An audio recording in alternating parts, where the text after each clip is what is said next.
Nuestra primera conferencia de hoy la dicta la doctora Macarena García. Ella es escritora y editora, doctora en filosofía y profesora del Instituto de Arte de la Pontificia Universidad Católica de Valparaíso. Ha publicado en poesía Aldabas y un elefante, la novela Maratón y el libro de ensayos La transparencia de las ventanas, que es Premio MOL, Academia y Municipal de Santiago. Dirige el sello editorial Mundano. Le damos paso a Macarena. Yo voy a colocar acá la presentación. Y adelante, Macarena. Muchísimas... Ahí sí. Hola, buenos días. Muchísimas gracias, Pía. Muchísimas gracias, Pamela, por invitarme a estar acá hoy día a acompañarlos en estas jornadas de medicina narrativa, de lo que poco sé, pero mucho me ha interesado. Esta invitación a hablar sobre arte y curiosidad fue derivando hacia una suerte de invitación a escribir sobre el tema de la curiosidad, que me fue realmente entusiasmando mucho el último tiempo. Así que sufrí un pequeño cambio de título de El arte y la curiosidad a lo que empezó a llamarse El arte de la curiosidad, y que incluso estuvo a punto de llamar Elogio de la curiosidad. Bueno, es un conjunto, digamos, de reflexiones que quisiera hoy día compartir con ustedes y que espero den lugar a una conversación. Hay palabras que, por familiares que nos resulten, se revelan de pronto al menos dobles. No porque se resistan a una definición primera que esté al alcance de la mano. Si existe la poesía, es precisamente porque toda palabra dicha o escrita puede someterse a una extrañeza. Con todo, hay palabras que parece que rebotaran de un lado a otro en el espacio que ellas mismas abren.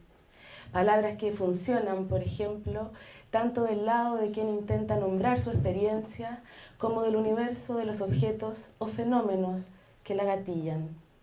La palabra amor es una de ellas. Siento amor a la vez que puedo ser el amor de otro, así como otro puede serlo para mí. Con la palabra curiosidad ocurre algo similar. Con ella nombro una suerte de disposición del ánimo o el intelecto, pero también aquello que la produce o la despierta. Amor y curiosidad.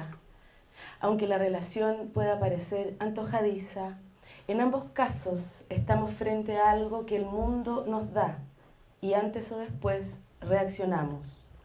¿Cómo? Somos tocados por un deseo, impulsados a un movimiento, arrojados acaso al mundo, que sin embargo nos devuelve al lugar de origen, satisfechos o insatisfechos, casi siempre insatisfechos. En el amor y en la curiosidad nos salimos de nosotros mismos, pero ese salirse no es en uno y otro caso igual.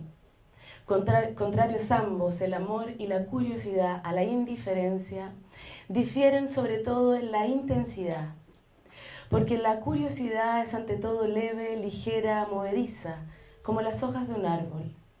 Nada sabe ni quiere saber probablemente de las raíces que a veces buscamos para hacer pie en el mundo y en nosotros mismos. Por eso la curiosidad suelta rápidamente su objeto, cediéndosela acaso a él.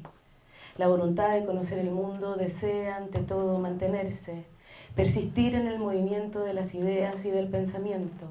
Los afectos, creo, le pesan demasiado al curioso, aunque puede caer.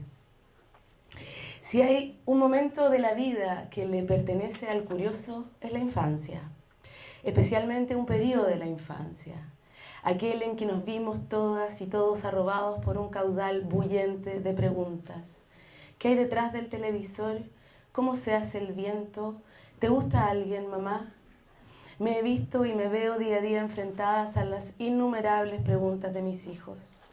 Para ellas, la mayor parte de las veces no tengo respuesta porque la desconozco. Intento algo, decirles lo que sé, lo que imagino se parece a una verdad. A veces invento respuestas delirantes y se dan cuenta enseguida. Descubrimos demasiado pronto que los adultos no tenían respuestas. Pero el verdadero pavor no era quedarnos sin respuestas, sino carentes de preguntas.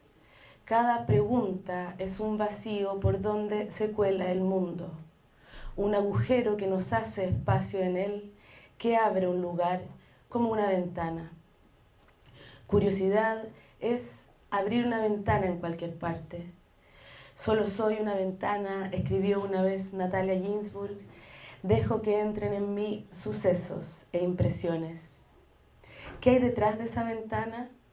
Con una pregunta como esa, Roberto Bolaño puso fin al maravilloso road movie poético que llamó Los Detectives Salvajes. ¿Qué hay detrás de la ventana? Como si fuera esa una pregunta que concentra en el espacio que ahuecan sus 4 aristas todo el espíritu inquisidor y detectivesco de quien se ve en trance de querer saber. Porque el deseo de la curiosidad es así, reúne el querer, forma leve del amor con el saber, forma más leve del conocimiento. Hay una pintura de Caravaggio que ilustra muy bien esta tensión o encuentro de fuerzas que describo. Representa a la escena bíblica de la decapitación de San Juan Bautista por orden de Herodes, quien da curso a los caprichos de Salomé. Pero eso que representa ocurre solo en parte, porque la escena tiene un fuera de campo que es acaso tanto o más central en un cuadro que sabe, como sabía Caravaggio, siempre rehuir el centro, es decir, dispersar la mirada para ponerla en movimiento. Una mirada que se mueve es una mirada viva, una mirada atravesada por deseos y pasiones que nos remecen, nos conmueven. Y entonces ahí están, al costado izquierdo del cuadro, 2 hombres asomándose a la escena, forzados sus... Derecho. 2 hombres asomándose a la escena, forzados sus cuerpos al ángulo oblicuo que les permite ver lo que está ocurriendo. Como esos curiosos testigos, también nosotros, espectadores, nos vemos de pronto escudriñando en este juego entre la luz y la oscuridad, el fragmento de historia que se nos quiere mostrar, ese pedazo de lo real que es siempre, para el que desea ver, la punta de un iceberg que oculta bajo el agua el misterio de todo aquello que, por insondable, nos seduce. Nos seduce al punto de querer mirar, pero mucho más. Queremos asomarnos, entrar, incluso tocar las carnes y los cabellos, la hoja del cuchillo y el metal de esa bandeja donde dentro de poco será depositada la cabeza chorreante de San Juan. Caravaggio juega con ese deseo nuestro de implicarnos y de volvernos partícipes, pasivos partícipes, de atravesar el velo de lo que se ve, incluso siendo nosotros mismos relegados a esa ventana que nos deja al margen de la historia, suspendidos tras los barrotes. El deseo, escribió Michel Foucault, es el conocimiento diferido, pero visible ya en la impaciencia del suspenso en el que se mantiene. En este encuentro entre el deseo, el conocimiento y la suspensión, podría cifrarse para empezar algo así como el temple del curioso. El deseo de saber del que de pronto abre los ojos, tensionado su cuerpo entero por el impulso de ir más allá de sí, de precipitarse sobre el objeto que lo captura para descubrir su verdad, que es en realidad la ilusión de una verdad. El psicoanálisis freudiano inventó un mito de origen para esta escena. La llamó escena primaria y allí dispuso a un niño enfrentándose al misterio de la sexualidad de sus progenitores, o más concretamente, presenciando el coito entre papá y mamá.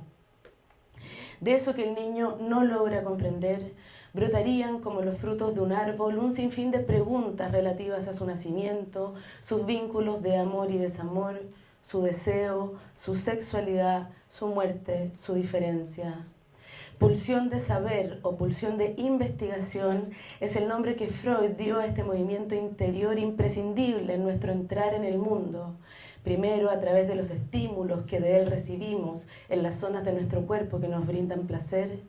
Luego a través de la mirada que es aquello que del mundo tempranamente nos dio un contorno y una existencia singular, y seguido de ella un sublimado querer saber, que es un modo, dice Freud, de apropiarnos de nosotros mismos, así como del mundo que nos rodea, de tomar posición en él.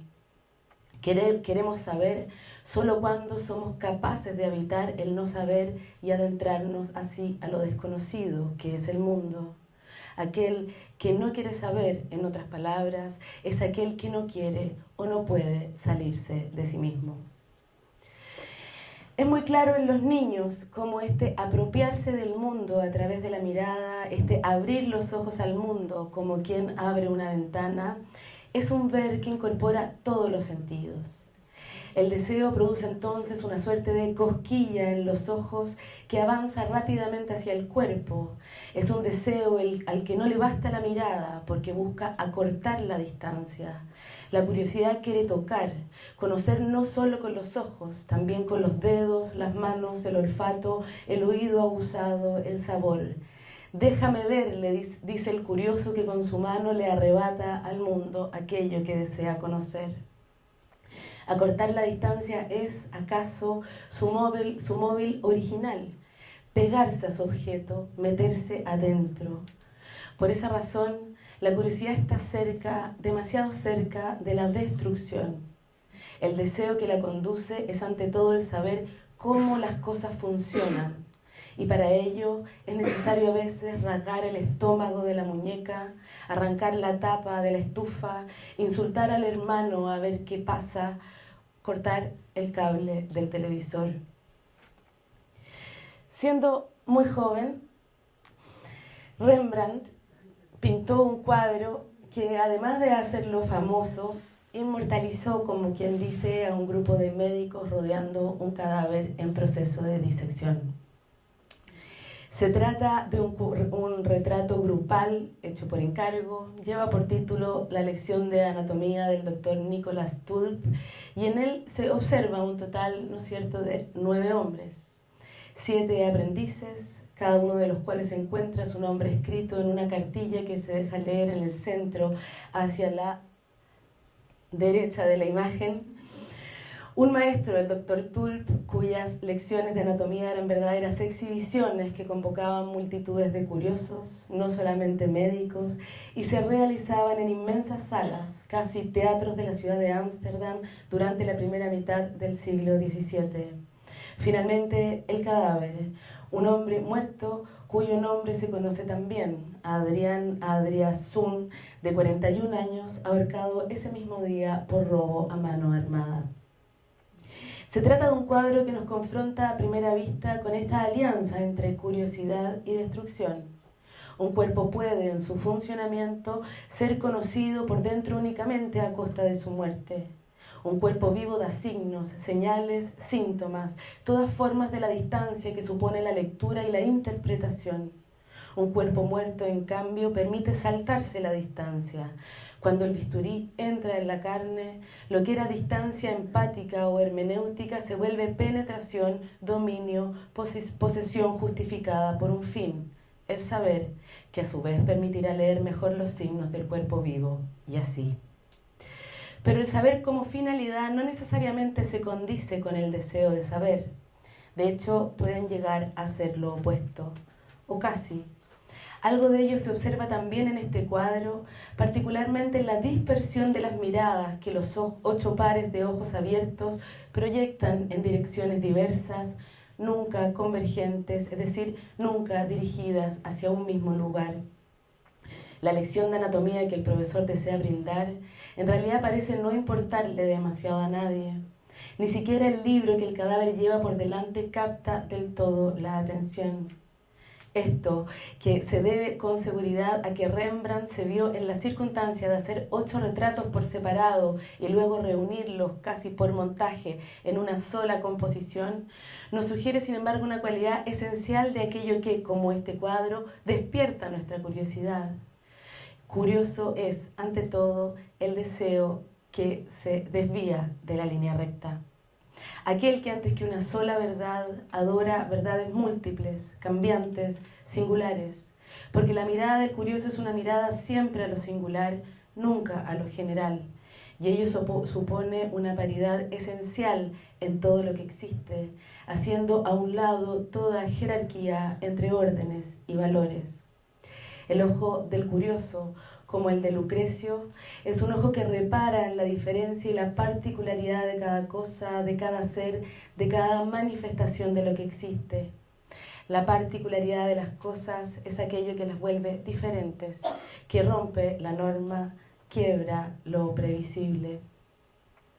Ahora bien, existe una relación propiamente tal entre la curiosidad y la creación artística. ¿Es acaso el arte un modo de abrir los ojos o más bien de cerrarlos para solo entonces posibilitar la visión de algo nuevo y único, algo que despierte la curiosidad? ¿Es la curiosidad el afecto primordial de la experiencia estética? Cuando vemos un cuadro, por ejemplo, ¿es curiosidad lo que sentimos? Me temo que no, no al menos a primera vista. Sospecho que ningún creador o creadora se sintiera muy a gusto sabiendo que su trabajo despierta curiosidad. No, la experiencia que tenemos ante una obra de arte no tiene que ver con un deseo de saber o no solamente, porque ese deseo se despierta si lo hace únicamente después que una obra, cualquiera sea, nos toca, nos conmueve, nos alcanza con esa mano sangrante y descuerada que en la pintura de Rembrandt introduce el único punto de color. Invisible acaso a la mirada de los presentes, esa mano nos punza, nos toma, nos saca, nos desea.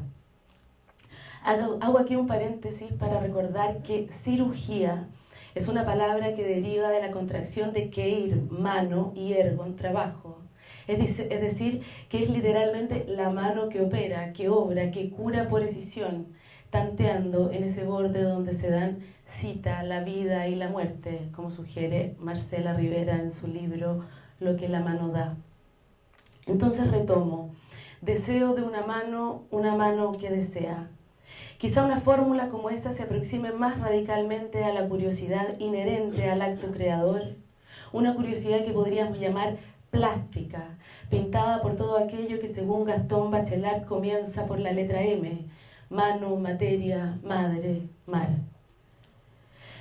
Cuando en la década del 60 Pierre Cavin conversa larga y tendidamente con Marcel Duchamp acerca de su trayectoria y su pensamiento sobre el arte y su propia obra, recalan en algún momento en lo que fueron las primeras incursiones de Duchamp en la pintura, incursiones que dieron frutos tan relevantes en la historia del arte como radicalmente distintos entre sí. ¿Podemos?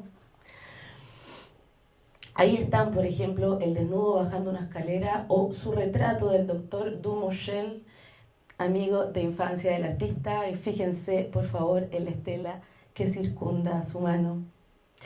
Pierre Cavin le pregunta entonces al artista de los ready-made, al hombre cuya obra quedó inscrita como inaugural del arte contemporáneo, le pregunta por el móvil que lo llevó a explorar con esa libertad tan radical los distintos movimientos pictóricos y artísticos de inicios del siglo XX, tomando de ellos elementos singulares y reinterpretándolos a la velocidad del juego, rehuyendo a toda costa la pertenencia estética e ideológica a ninguno de los grupos que en esos casos proliferaban.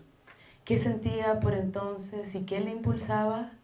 La respuesta de Duchamp es rotunda: una extraordinaria curiosidad. Esa curiosidad, que va a ocupar un papel central en su obra a lo largo de 6 décadas, supuso desde un inicio la cualidad destructiva que todo deseo de saber, cuando está del lado de la creación artística, arrastra consigo. Porque no hay creación sin destrucción. Lo que el arte ejerce sobre las formas es una violencia que rompe los moldes y da lugar a lo nuevo. Creo, de hecho, que la obra de Duchamp hizo muy suyo este pensamiento, al punto que su obra final, la Étendonné, podría ser leída como una verdadera puesta en escena que extrema al máximo la condición violenta y destructiva del arte, devolviéndosela en tal caso al espectador. Se trata esta de una obra instalativa que consiste, dicho muy en síntesis, en la creación de una cámara oscura en cuyo interior,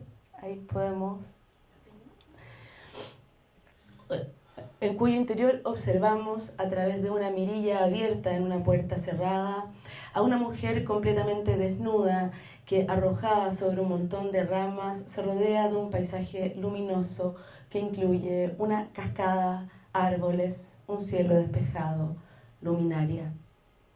Lo que hace aquí Duchamp es sin duda jugar con la curiosidad del espectador, invitándolo a asomarse a esa mirilla como quien se ve en la tentación de espiar a través de las ranuras de una puerta. Lo que se ofrece del otro lado, sin embargo, es un objeto de deseo, digamos, ambiguo. Y es que esa mujer desnuda, que es la Venus que atraviesa de una u otra forma toda la historia del arte occidental, encarnación de la belleza y por lo tanto del deleite y la satisfacción erótica, es aquí un cuerpo vejado, muerto. Y de esa muerte el artista vuelve al espectador cómplice, como si dijera: el goce de tu ojo la mató. No quisiera extenderme en esta lectura que, soy consciente, puede parecer arbitraria. Responde a la impresión que tuve al ver la obra hace algunos años en el Museo de Filadelfia, y si la traigo ahora es porque me devuelve a esta suerte de triángulo amoroso que veo esbozarse entre el deseo, el saber y la destrucción. No por nada, ahora que lo pienso, existe un dicho muy famoso que dice: la curiosidad mató al gato. Al googlearlo, me entero de que el primero en ocupar tal expresión habría sido el escritor inglés Ben Jonson en la comedia Cada hombre en su humor, y más tarde Shakespeare en su hilarante Mucho ruido y pocas nueces. La curiosidad mató al gato. Es decir, que la curiosidad ante lo vivo puede dañar, matar, que hay un límite humano para el deseo de saber. En ese borde en que se mueve la mano del cirujano, ese borde entre la vida y la muerte, se mueve también en ocasiones el ojo humano del curioso. Y es que lo humano pende insistentemente de un límite, límite al deseo y al saber, en donde solo puede tener lugar el amor otra vez.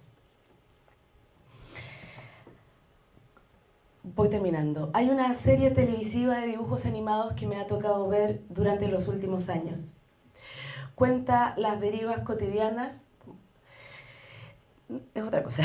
Cuenta las derivas cotidianas de un mono que es adoptado como hijo en la ciudad de Nueva York. Jorge el Curioso es su nombre.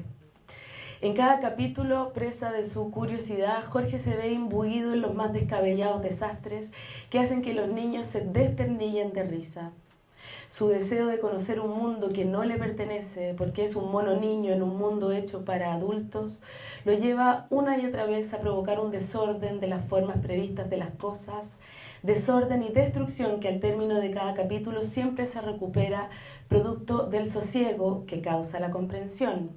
La culpa también, que nos vuelve a poco responsables de nuestra forma de incidir en nuestro alrededor, pero también producto del amor, en este caso paterno, porque es la voz del padre la que aparece para devolverle a las cosas el límite que perdieron, sobre todo para devolverle a ese niño la mirada que cree extraviada en el caos que, buscándola en el mundo, ha provocado.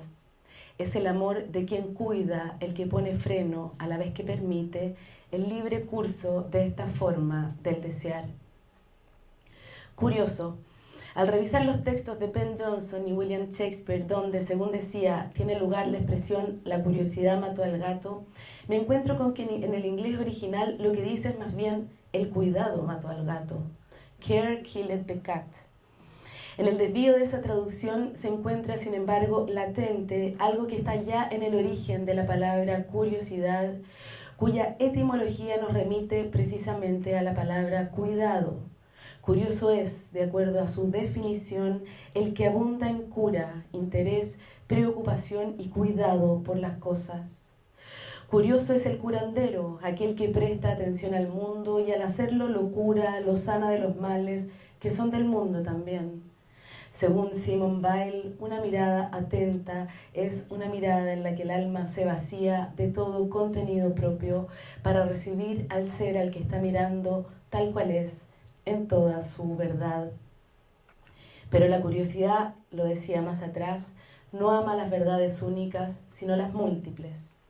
Quizás sobre todo porque lo que ama de las cosas y del mundo y de los seres es ante todo su misterio, el misterio que reclama su atención. Un mundo transparente como el que a veces se pretende es un mundo que confía en las verdades únicas y últimas. Y un mundo así ahoga el deseo de saber. Porque allí donde las verdades cambian, se mueven y multiplican, únicamente allí proliferan los deseos de comprender. La curiosidad, dicho en otras palabras, es una respuesta al misterio, al mundo presentándose aún velado en sus sentidos posibles. Por esa razón, su forma de amar el mundo y empujarnos a él posee una cualidad esencial y es la de saber soltar, soltar y saltar, como ha escrito Vicente Undurraga. El amor por el misterio es lo que hace que el deseo de saber jamás se petrifique. Los artistas y los niños nos lo enseñan una y otra vez. Uno y otros convierten el remanente de la destrucción inherente al deseo de saber en una potencia que es la potencia de la separación, del corte, del desvío. El deseo del curioso no es un deseo que se afane. Por eso están las antípodas del perverso, que es el deseo que, obsesionado con su afán de poseer, nada quiere saber de lo que falta, del no saber. O del melancólico, que es un deseo que queda fijado en un objeto con cuya pérdida a veces nos identificamos. Contrario a esas formas de la petrificación, la curiosidad cultiva el arte de la levedad, lo ultra leve le llamaba Duchamp, que es un modo de estar en el mundo parecido al de quien viaja. Vamos de un punto a otro, imaginemos por una ciudad desconocida, de pronto un pasaje se abre y al fondo hay una bugambilia colgando de un balcón, la seguimos, tras ella se abre un arco, por ejemplo, y luego una tienda de carteras y otra callecita al fondo de la cual se asoma un río. Llegamos a la orilla de ese río, nos tomamos una foto y ya no sabemos cómo volver. No sabemos si vale la pena volver. Ni siquiera sabemos si el destino que seguíamos era mejor que el único destino que nos parece posible ahora. Mirar pasar el agua con una cartera nueva en la mano o ese café que seguro volveremos a tomar. Así se mueve por el mundo el deseo de saber. Unos saberes se conectan con otros, decía Sor Juana Inés de la Cruz, como en la cadena de Júpiter. La curiosidad obedece a esas misteriosas cadenas que se imponen a nuestros deseos y por lo tanto a nuestras decisiones. Arte de la deriva, arte del desvío, arte de la levedad. También los desvíos vitales obedecen muchas veces al impulso de la curiosidad. Si acaso puede llamársele desvío a lo que bien mirado no tiene nunca demasiados caminos trazados de antemano. De manera que, para terminar, bien podríamos ponerle a la curiosidad las sandalias aladas de Perseo. En los momentos en que el reino del humano me parece condenado a la pesadez, pienso que debería volar como Perseo a otro espacio, escribió Italo Calvino en su maravilloso ensayo sobre la levedad. La figura de Perseo es la de un hombre que encara la tarea de cortar la cabeza de la medusa, cuyo poder es petrificar todo cuanto ve. Y para hacerlo, Perseo se sirve, además de unas sandalias aladas y una capa mágica que lo vuelve invisible, de un espejo, que es aquello que le permite cortar la cabeza del monstruo sin sucumbir a su mirada, es decir, saliéndose un poco de sí. En ese espejo, en esas alas, en esa invisibilidad, puede tal vez cifrarse el deseo de cortar las ataduras del saber y mantener vivo nuestro vínculo con el mundo y con nosotros mismos y amarlo y amarnos en él. Muchas gracias.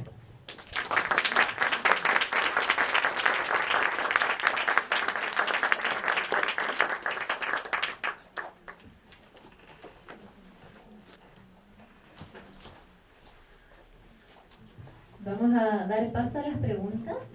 Rodrigo nos ayuda a recoger papelitos. Entonces Rodrigo va a estar recogiendo los papelitos con sus preguntas para que puedan escribir ahí preguntas y se las hagamos llegar a Macarena. Muchas gracias, Macarena. Y hay varias preguntas que vienen acá.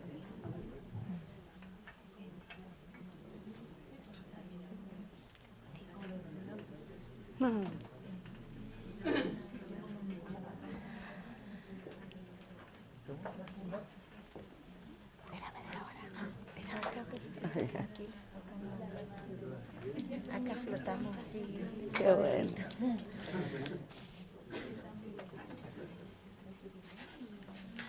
Tenemos hartas ideas. A veces uno puede juntar Claro. las ideas en una, pero siéntete libre, Macarena. Ajá. Siempre un No, espacio. así vamos. Esto realmente funciona, ese botón. Sí. Uno viene. Muchas gracias por las preguntas. Las voy a ir leyendo y comentando. Sí, espera un momento.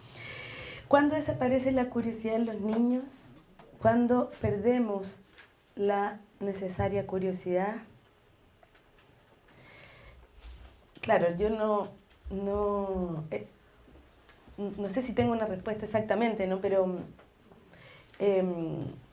yo creo que la curiosidad de los niños, hasta donde entiendo, hasta donde he leído a Freud, digamos, por ejemplo, es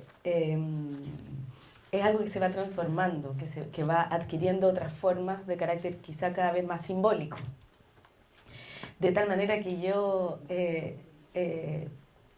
postularía algo así como que en rigor no desaparece, sino que la misma curiosidad, es decir, la desaparición de la curiosidad es un modo también de la muerte, ¿no? Cuando perdemos la necesaria curiosidad, claro, pensar que la curiosidad tiene que ver también, o sea, hay curiosidad en el solo deseo también de abrir los ojos cada mañana, de alguna manera. Si la curiosidad, son esas algunas reflexiones que tuve a propósito de esto, ¿no? Si la curiosidad corre el riesgo de caer en la destrucción y la objetualización de lo otro, pero a su vez es en su arcano, en su característica del amor, ¿qué rol le cabría al amor en la interacción con el otro en el contexto de la medicina? Claro, qué precioso asunto, ¿no? Porque toca un borde que tiene que ver con el amor hacia otro, pero también hacia el otro, que es como que supone una diferencia, ¿no?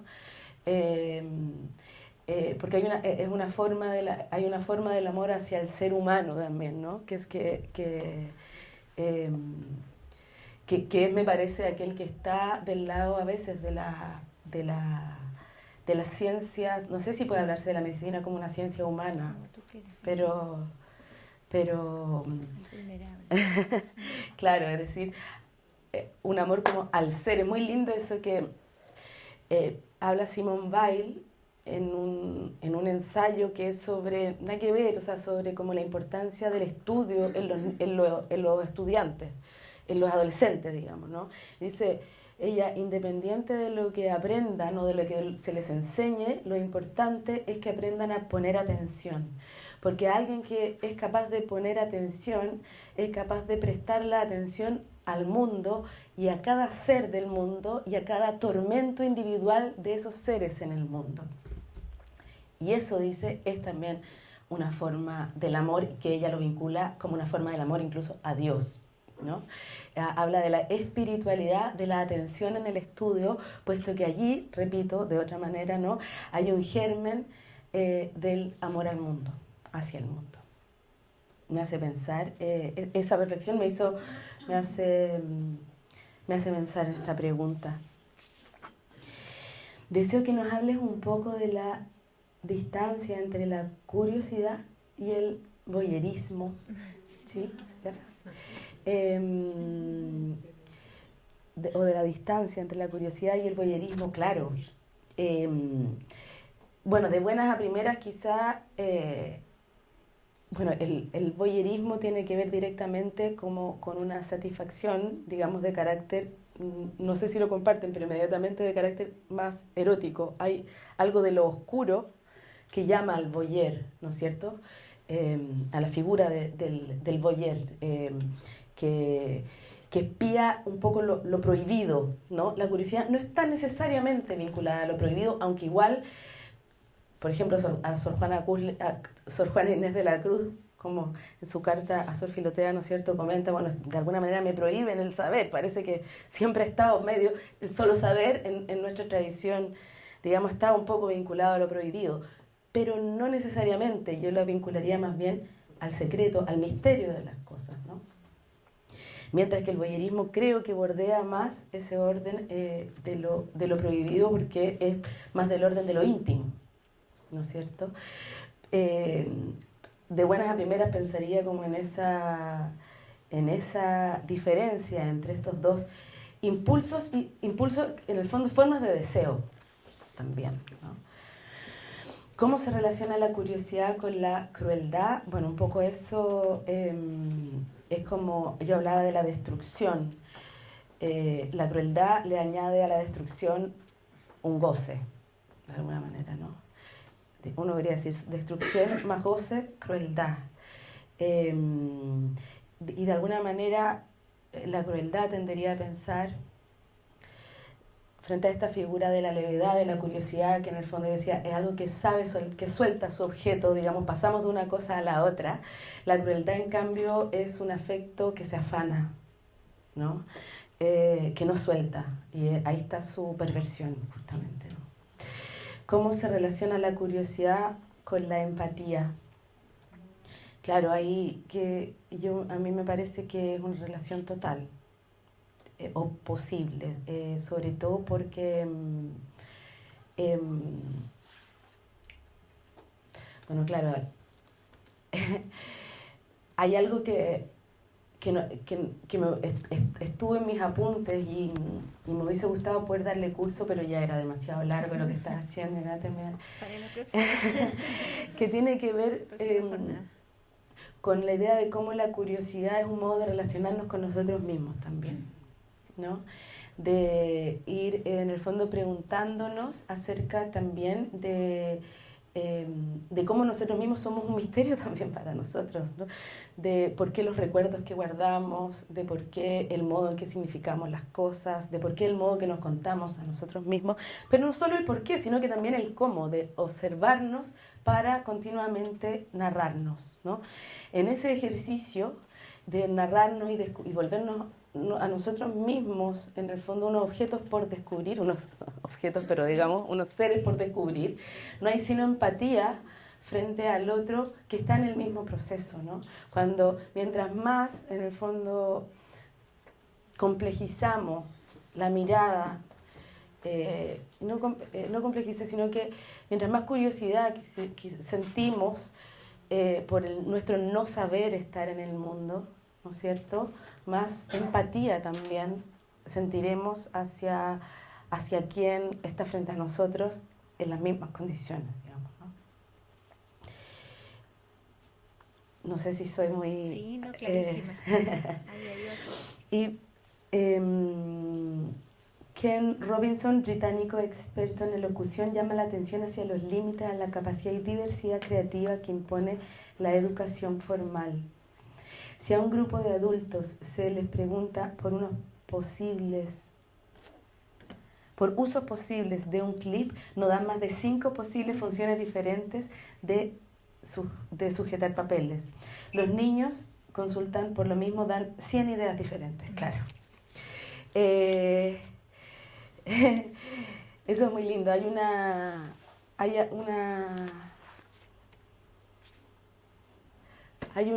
ciertas ideas que yo he escuchado, me hace pensar esto, que tienen que ver con cómo es mejor, son consejos pedagógicos que pueden parecer absurdos, pero como los escucho como mamá, de cómo a veces una respuesta, digamos, pragmática,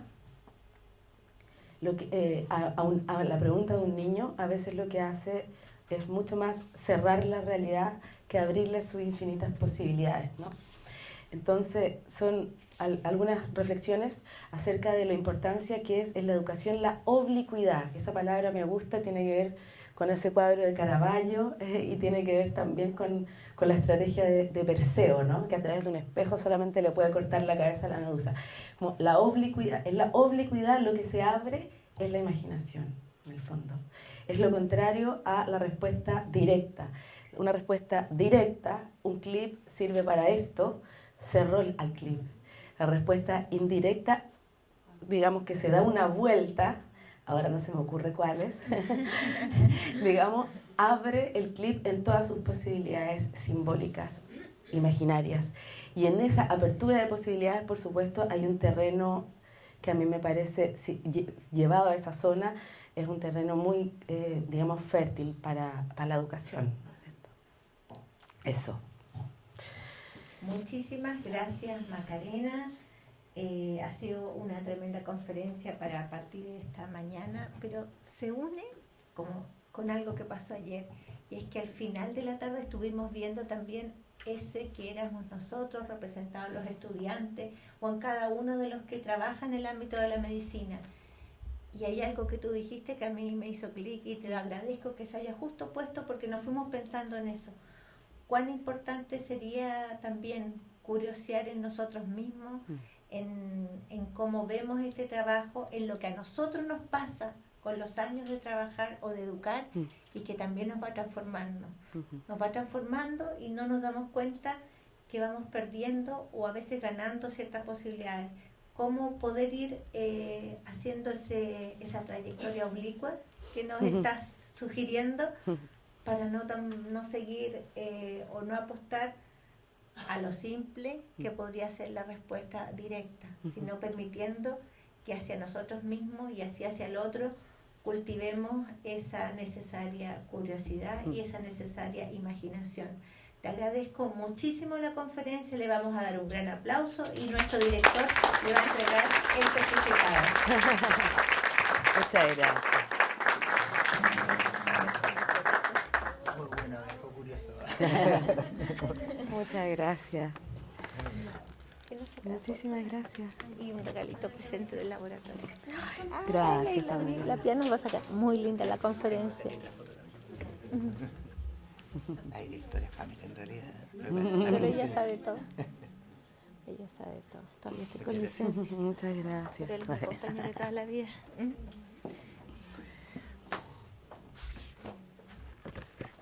Ay, muchas gracias.